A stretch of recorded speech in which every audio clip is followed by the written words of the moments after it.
मदन जी से कहा कि मदन, मैंने आज सुबह एक शेर लिखा है, और उन्होंने वो शेर सुनाया। आपकी नजरों ने समझा प्यार के काबिल मुझे। मोहन कुमार जी वहां बैठे थे और उन्होंने जब ये सुना, उन्होंने कहा ये जो शेर है ये मेरी सिचुएशन पे ज्यादा बैठता है बल्कि जो हम अभी रिकॉर्ड करने जा रहे हैं। मदन जी ने ये बात सुनी और कहा रुको। गाना रोका गया। उन्होंने कहा मुझे 15 मिनट दीजिए, और उन्होंने उस शेर को कंपोज उसी वक्त किया। तो उन्होंने 5-10 मिनट में ये नई धुन उसी वक्त बनाई, जो शायद कभी फिर होती ही नहीं अगर वो उस वक्त नहीं राजा साहब जिक्र करते। और वो गाना आज भी इतना पॉपुलर है, लोग उसको बहुत पसंद करते हैं।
मदन जी का एक वो जो नैक थी कि धुन बनाने में मिनटों में बन जाती थी, ये गिफ्ट कम लोगों को शायद मिलता है। तो मुझे याद, हम छोटे थे तब पिताजी हमें संडे को स्विमिंग पूल लिए जाया करते थे, और वो पूल में जब तैर रहे थे तो एक कोने पे जाके सडनली हमें छोड़ के अपने आप गुनगुना रहे हैं कुछ, हमें लगता था, हम छोटे थे, कि ये क्या कर रहे हैं, हमारे दोस्त लोग क्या बोलेंगे कि इनके पिताजी गाना गा रहे हैं वहां कोने में। उस वक्त अच्छा नहीं लगता था पब्लिक में ऐसा कोई गाना गाए।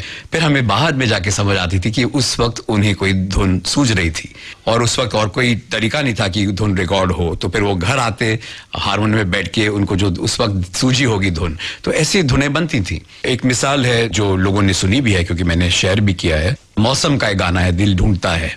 उन्होंने कुछ 8-9 तर्जें उसकी बनाई थी, जिसमें से एक तर्ज बाद में भी हम वीर ज़ारा में भी हमने की।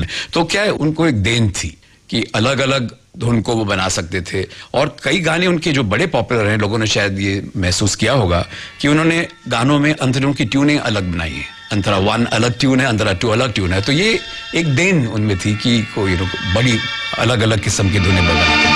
दिल ढूंढता है फिर वही फुर्सत के रात दिन, दिल ढूंढता है फिर वही फुर्सत के रात दिन, बैठे रहे तसव्वुरे जाना किए हुए, दिल ढूंढता है फिर वही फुर्सत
वही फुर्सत के रात दिन, दिल ढूंढता है फिर वही फुर्सत के रात दिन, बैठे रहे तस्वीरें जाना किए हुए, दिल ढूंढता है फिर वही फुर्सत के रात दिन, दिल ढूंढता है फिर वही।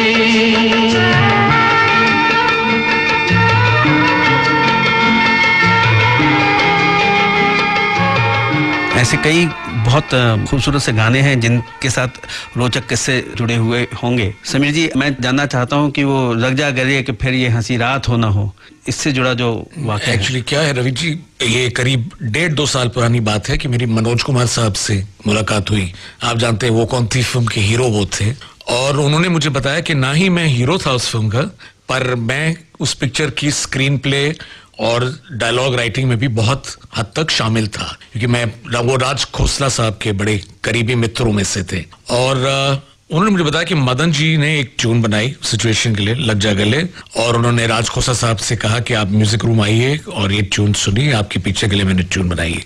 और राज खोसला साहब आए और मदन जी ने जब उनको ट्यून सुनाई तो राज खोसला साहब ने कहा मुझे बिल्कुल पसंद नहीं, I don't like this composition at all, इसे मैं रिजेक्ट करता हूँ।